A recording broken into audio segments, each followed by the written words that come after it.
Good evening, everyone, and thank you for joining us. I'd like to welcome you to our live video Q&A with President Clayton Spencer. My name is David Ernst, and I am the Assistant Director of Digital Marketing here at Bates. And we're also joined with tonight's moderator, Bates' own Dean of Admission and Financial Aid, Leigh Weisenburger. Thanks to all of you who submitted questions in advance, and for those of you who would like to submit a question live, please feel free to do so in the live chat to the right. A quick note, if you could please use your name and class year when you ask your question, that would be super helpful, as sometimes usernames might not match with your real name. So again, thank all of you for joining us, and I'll hand it off to Leigh. But before I hand it off, I just wanted to wish you both a happy belated Mother's Day to you and to President Spencer. And again, thanks for joining us. And yeah, let's go. Thank you. Well, thank you. And thank you, Dave. That was really kind of you. And again, my name is Leigh Weisenburger. I'm Dean of Admission and Financial Aid at Bates. Thrilled to be with all of you now. Thank you for joining and welcome. While I've had the opportunity to interact with many of you, I certainly don't know all of you, and really thrilled to get to connect today. I've been at Bates for over 15 years, and so this is just a wonderful opportunity to be with you and President Spencer. As Dave mentioned, just format-wise, we have a series of questions, about 9 questions to be precise, that were sent in advance, many of them thematically grouped together, given a series of other questions. So we'll run through those and then want to have ample time at the second half of the hour to get your live questions in. So please start those now and keep them coming as the dialogue goes on. I will share a little bit about Clayton, but I don't think she needs much of an introduction. So President Spencer, but hopefully you'll feel comfortable calling her Clayton, as that's what she's prefers. And I think in a wonderful Bates way, if you've gotten to know her, you'll know this, but if you get to know her even more tonight, really she's wonderfully smart, but incredibly down to earth in a very, very Bates way. So we hope to give you a little bit of that tonight. But with that, I'll turn it over to Clayton for her welcome remarks, and then we'll get right to the questions. Thank you. So thanks all of you for taking time tonight to do yet another Zoom, which at this point in COVID-19 saga is like getting really old. So we take it as a real sign of loyalty and interest that you're here. And any question is in bounds. We'll be as honest as we can about what we do know and don't know. So let's get off to the races, Leigh. Excellent. So we'll get started, Clayton. First up, and not surprisingly, but to bring folks all in and to have the same starting point, can you walk us through, Clayton, exactly what Bates has done regarding COVID-19? And as you think about that, share your impressions of how the Bates community has shown during these challenging times. Sure. So we did what every NESCAC institution did the week that ended in March 13th on the Friday. I guess that means it began on the 8th or the 9th on the Monday. Every NESCAC school announced that it would be sending its students home. They had to pack up, get off campus, go home, and we tastefully and somewhat euphemistically said they would finish the semester by remote learning. So that was a big shocker to everyone. I'm sure you guys experienced this in your own life. As late as the first week of March, the COVID virus didn't seem real, and all of a sudden, everything was changing. So what I'm really proud of is we actually waited an extra day to announce that our students would need to leave so that we could have a full service travel bureau set up in Chase Hall and in Chase Commons with admins from my office, from advancement, from the CFO's office, who are used to booking travel, to book travel and assist our highest need kids in getting off campus, getting home. If they needed cash to get onto their travel, they did that. So that was just thing one. And we've gotten incredible feedback from those students at how much they appreciated it, and not just sort of being turned out and say, good luck getting home. And since then, there've just been all these cool things. So the most important thing is our faculty incredibly rose to the occasion and adapted, turned on a dime to move their classes into a remote format. And this is for many faculty who hadn't taught remotely. And some of them got very creative. Others were really engaged in COVID as a scientific and community event. So we had Andrew Kennedy, one of our scientists, printing 3D masks because he happens to have a 3D printer. We had Andy Mountcastle, another scientist who basically called over to Lane Hall one day and said, we've got all of the raw ingredients for hand sanitizer, and we've heard that the hospital is running low. So we made vats of hand sanitizer. And then this is typical of Christine Schwartz, those of you who know Christine, who runs dining and events. Jeff Swift, our CFO, comes down the hall and sees me one day and says, look, they're going to open a homeless shelter in the Armory because people can't be out on the street in this COVID situation. And they want to know if Bates is willing to offer meals to this homeless shelter. And I'm like, geez, I don't know if we can take that on. But of course, by the next day, Christine had taken the assignment. We deliver 3 meals a day to the homeless shelter over at the Armory. And it's just a great example of the way everybody has risen to the occasion. So I'm always proud to be part of the Bates community. I've been particularly proud as we've gone through what has been a challenging time. Well, thank you, Clayton, for sharing all of those details and illustrating that. It's wonderful to hear over and over again all the ways in which the community stepped up during this time. So this next topic, Clayton, is one where, not surprisingly, we've received many questions. In particular, Rob, class of 1979, asked, what is the timing for deciding on whether or not to open the campus next fall? And beyond that, what are the metrics we'll use to decide? And what might the fall look like, even if only in these planning stages right now? Sure. So the timing is now to work through as many questions as we possibly can to make plans for the fall. It's an endless game of whack-a-mole. Every day you get up and you get, one day it's about testing. The next day it's about dining hall schedules, etc. So we are working very hard now. We have 2 faculty staff planning teams, one on fall planning and one on finances. And we're working constantly on these issues. My goal is to announce by the end of June. That's when many of our peers will announce. It's also the last, I think we can't expect families and students to tolerate the uncertainty much longer than that. So we'll announce by the end of June. And the reason we don't want to announce sooner is we're learning every day more about the virus and more about the public health constraints. So that's when we want to announce. And now I really want to share with you what we would like to announce, but how we'll figure that out. So what I would like to announce is that we're bringing our students back to live on a residential campus and learn together, because that's what we do. And I think it will be harmful to the model if we're not able to bring students back. That said, we can only bring students back if we can keep them safe and we can keep the adults in our community safe, staff and faculty, and we can manage our local community. So the metrics we're looking at, first, the broad public health metrics. Where are we going to be on transmission rate? Where are we going to be on hospital capacity? Where are we, this is probably the most crucial, on testing. How are we thinking about testing? And I can, if you're interested in that, I can go into more detail.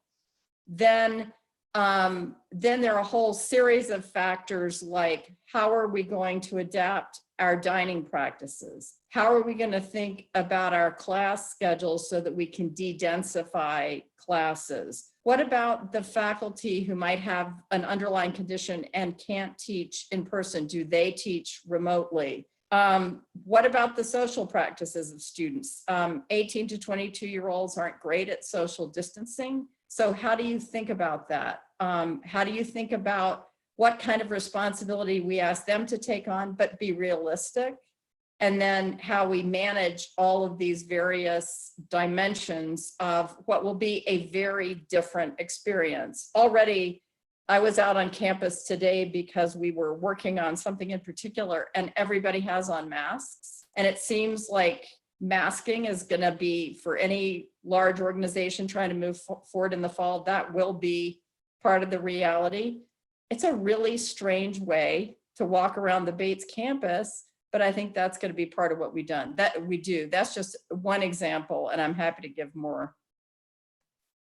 Great. Well, thank you, Clayton. And building off of that, I think our alumni would appreciate learning a bit about the resources you and we as an institution are relying on as we think about the ongoing health and safety of our entire community. So can you walk us through some of those partnerships and or consortia that have provided guidance and shaped your thinking? Sure. So I would say, number one, NESCAC is a very familiar entity to all of our alums out there. And you guys probably think of it as an athletic league, which is what it is meant for. But it's also a group of 11 presidents who, in this period, have gotten together on an every several week basis to really compare notes on how we're thinking about all of these things. What kind of partnerships are we looking for in the state of Maine? For instance, some of you, if I've got anybody on this call, it's hard when you can't see the audience, but if any of you are from Connecticut, Connecticut just released standards, a framework, sort of a checklist for opening higher education in Connecticut. So we're working with the University of Maine, with Colby, Bates, and Bowdoin, some other independents, to figure out what sort of framework we would like to have in Maine. We absolutely serendipitously, but through the really conscious work of Josh McIntosh, our Vice President for Campus Life and Dean of Students, and Jeff Swift, our CFO, about 4 years ago, we transformed our health services from what I respectfully call the Florence Nightingale Infirmary to a modern medical practice with electronic medical records that is staffed by the residents of CMMC. And so we already have a very vibrant partnership with CMMC. We also have parents and alums who have scientific and epidemiological expertise. We just recently had a great call with a parent and a colleague at the Mayo Clinic to talk about testing and how we might want to think about this population. We have a couple of very prominent alums in the pharmaceutical industry, and believe me, I've talked to them about how do we think about testing, how do you think about testing regimens, and then how are we going to get our hands on enough testing to both do the job we need to do to isolate individuals who may become ill, but also give our community the confidence that we are working on what we need to work on to have everybody back together. So those are just a few examples. Excellent. So pivoting a little bit, Clayton, and this question came in prior to just now, but also have had some folks chime in. So in addition to the pandemic, families, businesses, colleges are also dealing with tremendous economic pressures. So I believe it was Afro's class of 2011 prior, and now Josh, class of 90, thank you, who both asked if you could update us on the financial state of the college. Sure. Okay. This is mostly bad news, but the good news is when we sent our students home, we just had 1 month left in the winter semester. So we refunded room and board, and that cost about $2 million, or no, maybe $3 million. But we didn't refund tuition because we were teaching remotely. and I would call that emergency remote teaching. That worked. We didn't do short-term. We offered the people who needed short-term to graduate to take it remotely, but we actually waived the requirement if they didn't want to take it remotely.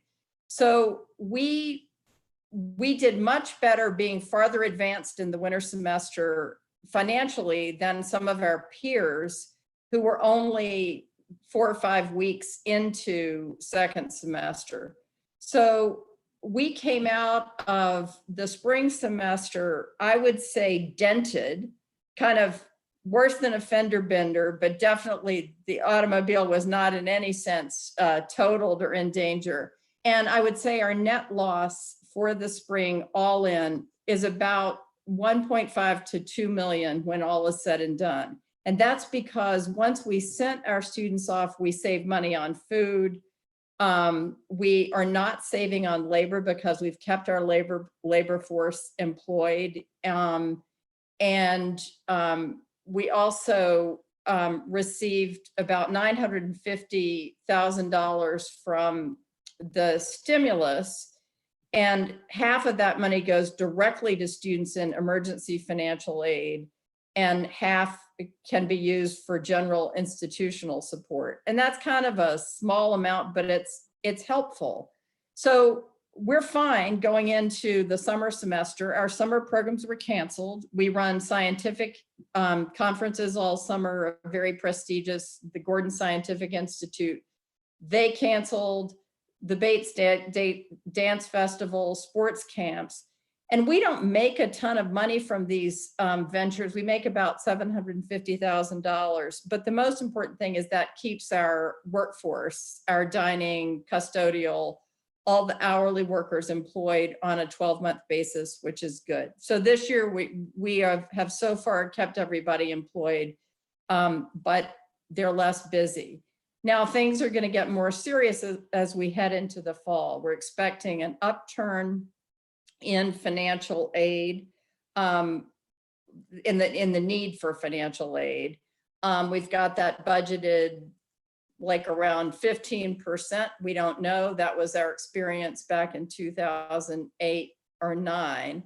And then we've been running a series of scenarios. I told you we have this faculty staff planning team that Jeff Swift, our CFO, does the modeling for.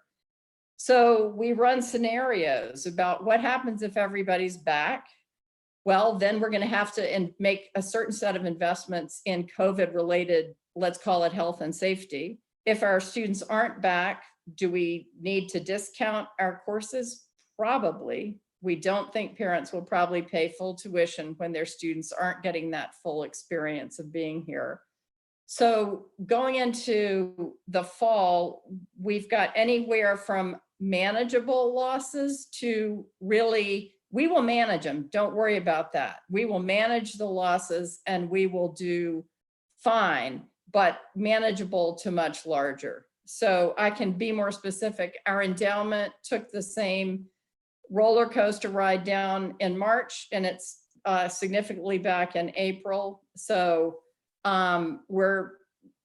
we started, I mean, I think our high point this year that was unaudited, but I'll use it anyway, was close to 350 million. And we're probably under 320 million now, but we're still in decent shape there. And we're just gonna have to see how things go. Well, thanks, Clayton. Walking us through step by step there is really helpful to know that detail. To go back a bit to the Bates classroom and the academic experience, you mentioned earlier that our faculty and students had to pivot quickly to remote learning. And now that the winter semester has wrapped up, what can you share about the experiences of those 4 weeks of classes? And are there any helpful takeaways that you would highlight for our alums? Sure. So the minute the classes ended, which was right before the last week of April, the exams ended in the first week of May, but the minute the classes ended, we surveyed both faculty and students. And our goal was less to get a kind of pulse check on how the spring went, although we did get that, but more on what would they need to prepare for remote learning if we're not able to bring our students back in person. And what I would say is the experiences of our students and faculty were mixed. I would say the majority of students and faculty reported majority good experiences. Every time I talk to a student, and I still run office hours over Zoom these days, I just was on with the student. I said, how did your courses go? And he said, they were good. And I said, he said, two of my courses, these are remote courses, two of my courses were fabulous. The third was fine. And the fourth, we're not going to talk about. And then faculty talk about in the survey, which hasn't really been fully analyzed, but I've sort of snuck a peek at the comments. Faculty were concerned that students were having trouble managing 4 different courses in a setting where they may have siblings in the same dining room table, also doing public school, where they may or may not have great connectivity. And so 4 courses seem to be a struggle to keep attention and motivation. So that was an issue. And it's led us to think in the fall as a model, if we think we may need to be prepared to go remote at any point, let's say we bring people back, but then we need to get people off campus again, would we be better off teaching a semester that's 2 modules of 2 courses each, so that if our students are remote, they are only focused on 2 courses. So we're using the time in May and June to massively work with faculty on new techniques, platforms, et cetera. They want to learn all sorts of things, like how do you do effective group work in Zoom? So there are a million different things, and our terrific information and library services team and academic computing team are working actively with faculty on curriculum and platforms and pedagogy, how to use the pedagogy effectively. Excellent. Thank you, Clayton. And given the economic realities you described earlier, along with the inability for in-person work to happen right now, how is our purposeful work programming supporting students? And many alumni wonderfully want to know if there's a way in which they can help. Yes, there is a way you can help. First, let me say that, because this is a headline. Any alumni who are in fields where you can figure out how to offer a student an internship, even a remote internship project, our purposeful work team is eager to work with you. We've got a new network called Bates Bridge that links alumni to Bates students. And if you're not in Bates Bridge and you'd like to be, or you're willing to think about being, please get in Bates Bridge. What I can say about purposeful work is, so the origins of purposeful work were really, when I came to Bates in 2012, it was really, we were still in that really slow U-shaped recovery from the recession, the Great Recession, which is now looking like a manageable, tastefully small recession, but the Great Recession of 2008-9. And our students, like all students, were having real trouble finding their first jobs and then finding a good pathway. And purposeful work was our response. And it was me and others saying it's ridiculous for a liberal arts college not to embrace the notion that we're preparing our students for work and life and further disciplines and study. And we should do it as well as we do everything else. So we've spent the last 6 years building the Purposeful Work office. And one of the first calls I got after our students left campus was from Alan DeLong, who's our fabulous Senior Associate Dean for Purposeful Work, who said, Clayton, all of our internships, the companies are they're not gonna have the mind share to deal with creating internships. They're not gonna have their own workers there, so they're not gonna have our students there.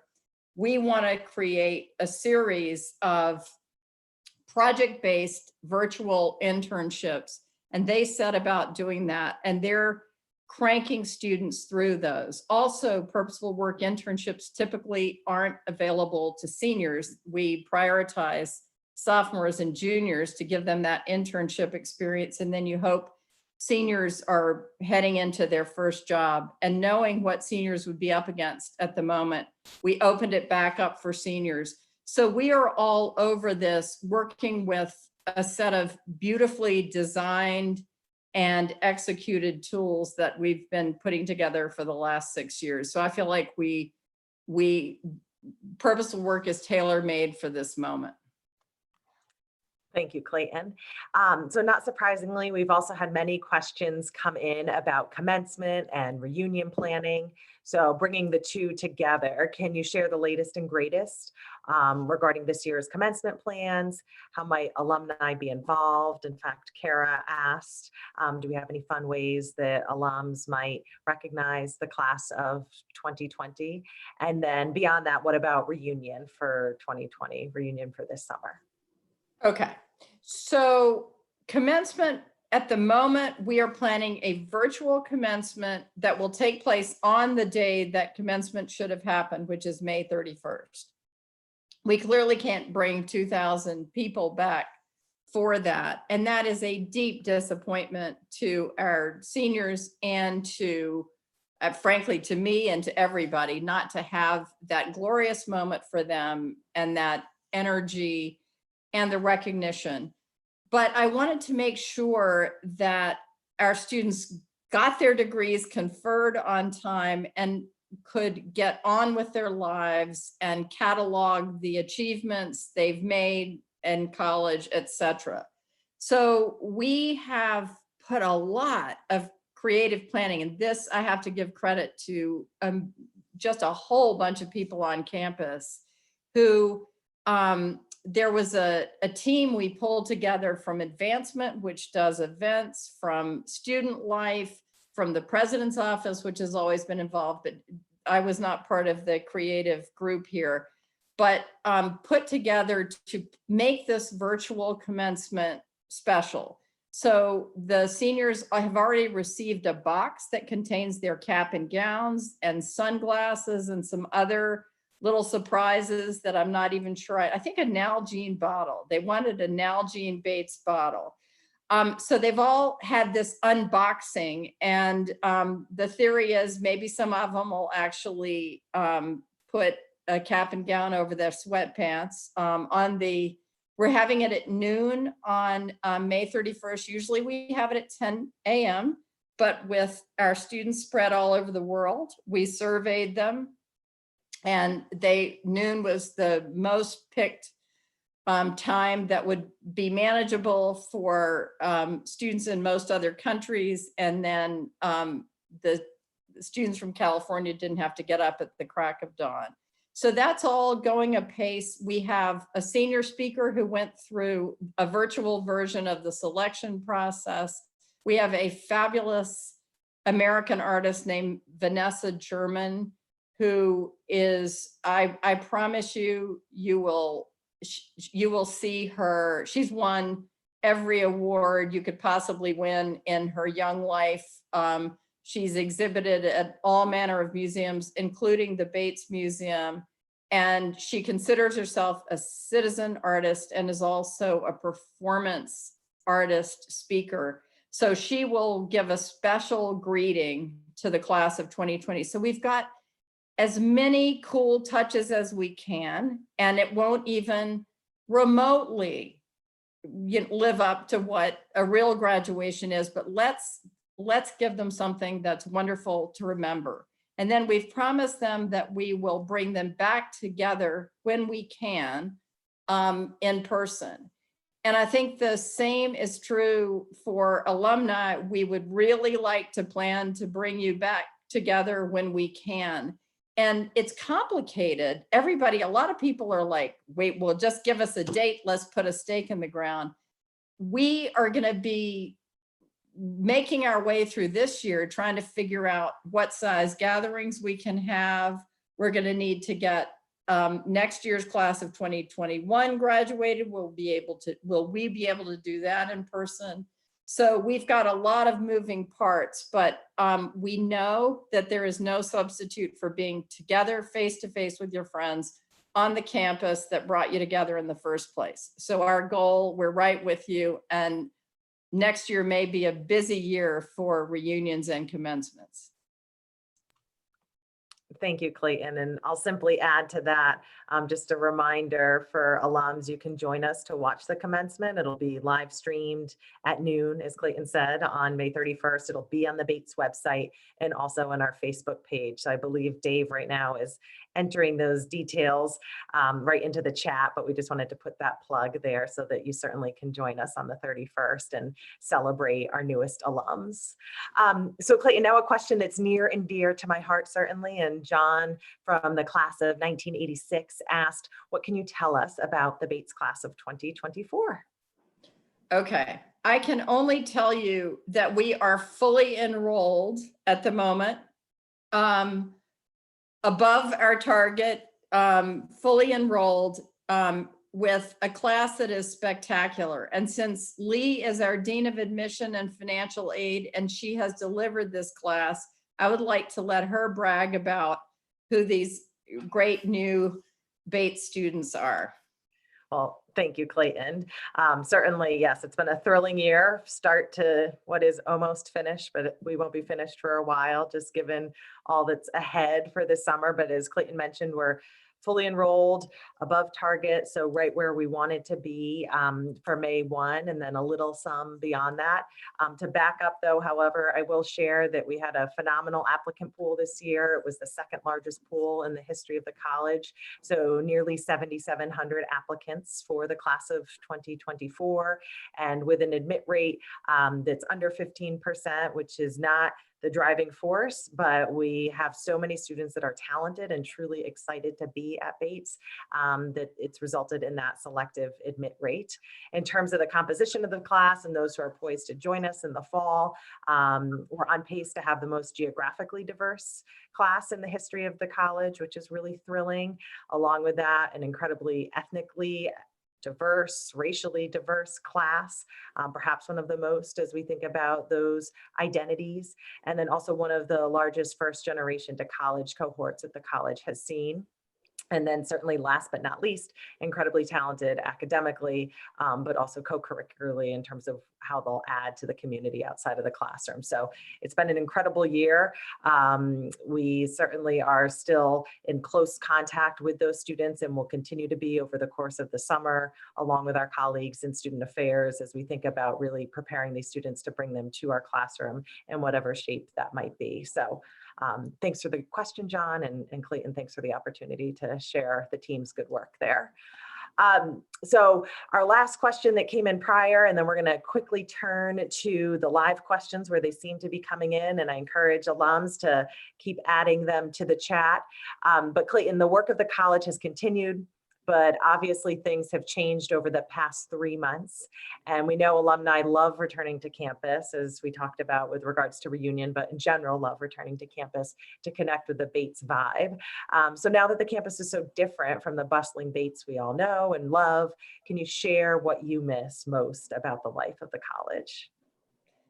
Well, yes, I can. In fact, it's very vivid to me right now because my daughter and soon-to-be son-in-law spent the last 6 weeks living with me in this big house.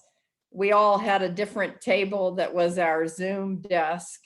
And my job, among other things, while they were here, was to walk the giant golden doodle in the morning, give them a chance to sleep in and me a chance to be out on campus. And I can't tell you how still and quiet the campus was every morning. Whereas normally I don't have a big giant golden doodle, but normally I'm trooping across campus to work out or to go to my office, and you run into a million people with their dogs. You run into students getting to class, some of whom make eye contact, many of whom don't. And it's just very empty and still. And you don't go into this line of work unless you like young people and their energy and the lion in the hammocks and their humor. And so it's a kind of strange feeling.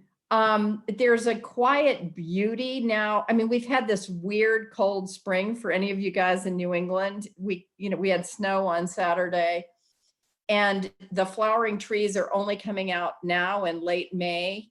But the campus is as beautiful as ever. And I always love the landscaping, the fact that we didn't put a bunch of shrubs or a bunch of dark pine trees, but have these beautiful flowering trees and flowering shrubs and daffodils. So all of that's there. And I feel like we're all dressed up, but nobody came to our party. So I'm really getting lonely to have the energy of campus back, the energy of Commons. So it's a different place. Thanks, Clayton, for sharing that. And we had a question come in earlier from Bill, class of 67. So somewhat tied to what you were just sharing. So Bill's curious to know how Bates is dealing with our support staff, thinking about Commons workers, our facilities, grounds crew. How are we supporting them during this time? So I think all of you many of you are out in this weird working world now yourselves. And we realize that there's the biological pandemic, there's the social pandemic, and there's the related economic pandemic. And the economic issues sort of split into two. People who can work from home and are in managerial or analytical jobs, and Zoom can carry them through, they're doing fine. And people who need to be present to do their jobs, those are the people most affected. And we have made a decision since day one to try to keep our hourly workers, and you think mostly of facilities, custodial, and dining, keep our hourly workers employed. Now, we don't have students here at the moment, or not many students. So the way they've been employed is by doing shifts to keep the campus de-densified. You don't want a whole bunch of people around, but continue to pay them. And if we go back to on-campus activity, in-person activity, we will be very glad that we have retained that workforce of fabulous people. If we don't go back to in-person teaching in the fall, we're going to face tough decisions across the board. But we have one of the key principles that the finance committee has going, and the faculty staff finance committee, is to consider the impact of decisions, the different impact on different groups, and make sure that we're handling financial decisions, labor decisions on an equitable and inclusive basis. So far, so good. And I recently ran into one of the wonderful carpenters in our shop who just stopped me and said, "Thank you so much for keeping us all employed." And I said, "Well, of course, that's what we want to do." And I said, "Does this mean you get some time off to go to your camp or do some projects?" And he's like, "Yeah, it's unbelievable." So I'm thrilled we can do that. And I just hope we can keep that up till we're ready to go back into full swing. Thanks for sharing that honest answer, Clayton. It ties to a question that came in earlier from John, class of 86 a bit. John asked, how is Bates planning to support the mental health needs of our students and our staff when we think about our new future? Yeah, so I think anybody, I don't know how many of you on this call may be educators yourself, probably given a typical Bates group, probably a significant portion or a healthy portion of you. And you would know that mental health services are in massive demand. The level of anxiety of your sort of typical college class is up. The demand for mental health is up. And sending everybody through this invisible virus that can kill you or kill your grandparents, send babies into complete all body reactions, all this strange stuff is only going to make people more anxious. So our Josh McIntosh and his staff have been working very hard to figure out how to meet the demand in the fall. And there's also been a lot of outreach from our mental health services during this whole period of remoteness too. Students have, we've stayed dialed into students, they've stayed dialed into us.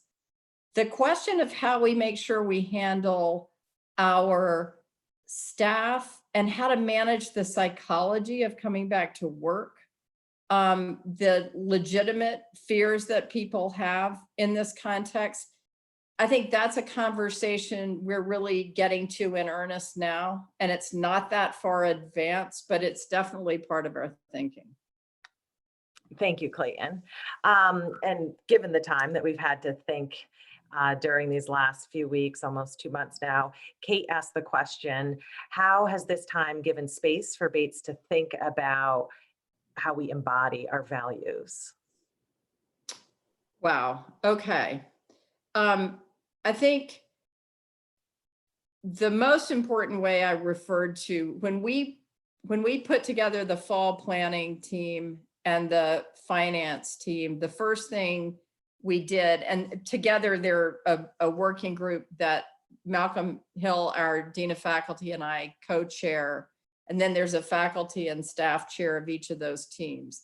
And the first thing we did as teams was to write out the 5 principles that would guide our work. And I don't have them in front of me, but one of them is a commitment to shared sacrifice wherever possible. I mentioned acknowledgement of differential impact, paying attention to intergenerational equity, a commitment to delivering an excellent education in whatever form we need to do that. That's 4. I think I'm going to have to let the 5th one slip away from me. But so with all the decisions we have to make, I think those principles, the sense of mission, the sense of shared sacrifice and shared humanity, both on our campus and then in the community, we've tried to keep front and center. We will continue to try to do that because without trust and a sense of mutual caring, we're not going to get through this. We're not going to get through it now the other side looking and feeling like Bates. I think so far so good, but it's we're an organization like probably your lives and your various, where your children are in school, et cetera. These are all organizations under stress. And I think orienting against substantive values is a really helpful North Star as you make your way through this. Well, thank you, Clayton, for sharing that framework. And I can speak as somebody who's part of one of the fall planning teams, to have those that are really oriented with Bates values has been instructive and helpful. So different, Stu, class of 91, asked a question. He also has an incoming class of 2024 student, which is exciting, so welcome. But Stu's curious to know where a gift to the college might be most useful during this time. The parent fund, a campaign gift, the COVID-19 fund, doesn't matter. I think the COVID-19 fund is an interesting one because we will use that money in the same way that we use, it will be a distinctive part of the Bates fund And so your participation will count, which is always important to the community and various stats. And the great thing about the COVID fund is it really helped us. We've raised almost $500,000 in that fund. It really helped us help our most financially needy students when they were getting off campus and needing a device to connect back to campus. I think it will help us tremendously as we, I mean, are we going to buy masks for all of our students? And how many is that going to be? And how often are they going to be replaced? And how much is that going to cost? What will a testing regimen cost? So that's very flexible money, but it's money that is going to be incremental to our normal expenses at a time when we could really use it. That said, remind me this person's name, John? Stu, if you have specific things you love about Bates, we can use money anywhere. So this needs to feel good to you and your heart and your loyalty to Bates. But I think the current crisis is, it's an interesting place to invest at the moment. thank you, Clayton, and thanks for the question. So a little different, CJ asked about specifically Bates football for next fall, but if I may, CJ, broaden that to think about fall athletics. So could you speak to how we're approaching that? Okay, so I would say that the way I'd view decision-making as we've moved through this COVID saga is concentric circles. So right now we're focused on the circle of, are we going to get our students back here in person? Will it be safe to bring them here? Can we get them back in the classroom and into the dorms and commons and manage all that and keep everybody safe and healthy and enjoying the Bates experience? The next concentric circle will be what activities can go forward and how will they go forward? And I will tell you, the NESCAC presidents, we were last together about 10 days ago on a Zoom call, and everybody said, what are we going to do about fall athletics? And everybody said, we're not there yet. So I think the number one priority is to figure out where we are in the core of the mission, not to suggest that athletics isn't super important. It is, and it's so defining of the experience of so many of our students. But we're going to have to figure that out, even if it's, we have to figure out what schedules our NESCAC peers are going to be on. I think the NCAA is still trying to figure things out. Can you play a super contact sport like football? And do you play it without fans? So we are not there yet, but I'm happy to take advice. Great, thank you, Clayton. So this question came in prior from a couple of folks, Tim and Noel Walsey, and then just now from Christopher. They're curious to know how we're supporting our international students, given the semester was cut short, and then forward-looking, how we hope to support returning international students, but then also class of 2024. So first, let me say that we had about 85 students who remained on campus when everybody went home. And a lot of those students were international students. And we actually grouped the students who needed to remain here into the villages where they could have de-densified suites, single rooms, not too crowded bathrooms, things like that. And then they got their meals from commons. We worked with them on, we had some athletic equipment over there because the campus wasn't open. So you couldn't go into Merrill Gym. Pettingill wasn't open. So that became their world. And I think it's interesting. I run into these students when I'm out taking a walk to get away from my Zoom.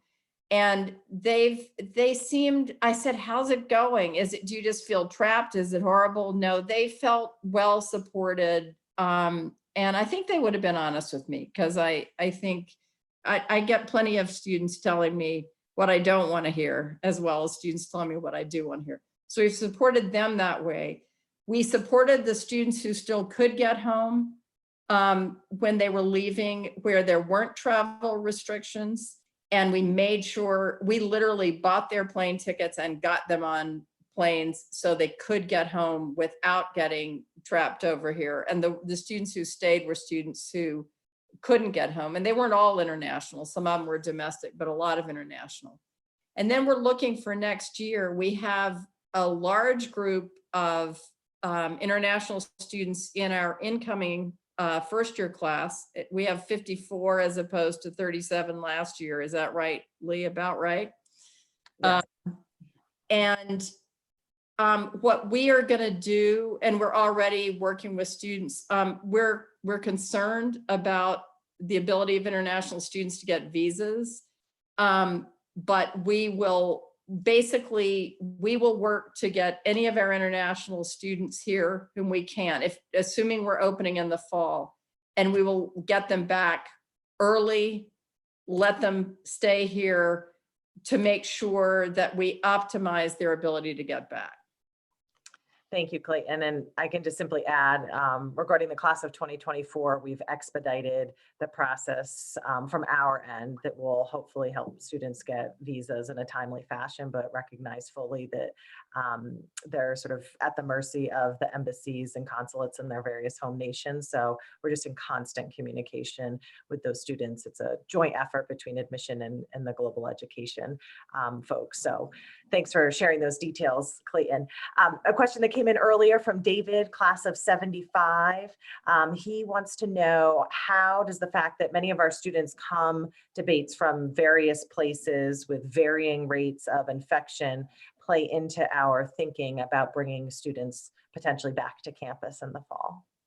Yeah, that is one of the big questions. Right now, Maine has a gradual opening, like a phased opening plan. And through August, it has, Governor Mills has said that we have to have a 2-week quarantine for anybody coming from out of state. And so that would be challenging if we still need a 2-week quarantine for students coming out of state, from out of state. We're waiting to see how that evolves. And I think that's one of the trickiest parts of thinking about opening in the fall, especially as states are each doing their own thing, and some more carefully than others. So I'm on the board of the American Council on Education, and we talk every week now in COVID, and this subject keeps coming up. We talked today, and I don't think there's snappy answers to this. I think we're waiting to see if things settle down. Well, thank you, Clayton. We had a question that just came in. I believe it's Oliver, class of 06, who was asking a question more specifically about the endowment. So any of the changes that have occurred since COVID-19, have we rethought or made any shifts with our investing practices tied to the endowment? Oh, well, so we have our endowment invested with an outside firm that's very skilled. We have a portfolio. We have policy guidance that says this much in fairly liquid assets, this much in equities, this much in fixed income, this much in hedge funds. And what you don't want to do when the market starts to slide is go all crazy and sell your stocks because you're selling them at the lowest possible moment and taking a huge hit on value. And so you want to have confidence in your investment strategy. And I would say our investment committee has been very active and been on the phone and on Zoom with our Hall Capital is our investment advisors. So they've been carefully monitoring, but it turns out that we were very well positioned in terms of our asset allocation. We've got decent liquidity, which we need to make payroll if you end up in a really dire situation. We don't need it yet, I should be clear. And like a lot of, I mean, we had material losses in March, but have gained a lot of that back in April. So I think we're largely staying the course, but making adjustments at the margins as we need to. Thanks, Clayton, for that detail. Oliver did ask, given the current market dynamics, how are we thinking about this? I think you hit that there. So I just want to share with folks, we're about to wrap up in the next 5 minutes. So if you have any burning last minute questions, now's your time to get them in. But I will ask Clayton, and we've touched on this in a couple of different ways, but I think always lovely when Bates alums ask this. This came in prior to today. Don, class of 74, asked, very genuinely, how can alumni help during this period? We want nothing but the best for Bates. So how can they help? So as we discussed a little bit, if you are working in areas where you can be part of getting Bates students linked up to interesting job or internship opportunities, that's fantastic. The most important way to help is to stay with us, stay engaged. You're helping by being on this call and making sure that you're learning stuff. And then you all play such an important word of mouth binding function by talking to each other. I went to a different NESCAC college, and I am on a Zoom every 3 weeks with my college roommates, and we talk, everybody talks to different people, reads the different things from the college. So I think as with any community, and certainly a community as strong and relational as Bates, sticking with us, doing another Zoom on a night, you probably had 10 Zooms already. That's really the biggest thing you can do. Obviously, financial support is always great, but it's really the kind of psychic investment you make in Bates that sustains us. Thank you, Clayton. And I think to add to that, many of you should know and have on your calendars, you'll see Clayton live again if you join us this Wednesday. So Wednesday, May 13th, we'll have our Great Day to Be a Bobcat. Oh, that's right. Get your gear ready. So we'll be live shouting names out, but it's really just a fun moment to be together virtually. We'd be together virtually even if we were on campus. So please join us for that. But want to thank you for joining us now. Clayton, thank you for your time and all that you shared with such candor and real heart. I know it means a lot to the entire Bates community. So thank you and stay in touch. And thank you for showing up, guys. It really means a lot. And it's very energizing to imagine you on the other side of this laptop and its little camera. It's wonderful to know that you're out there and you care so much about this institution. It's fantastic. So thank you.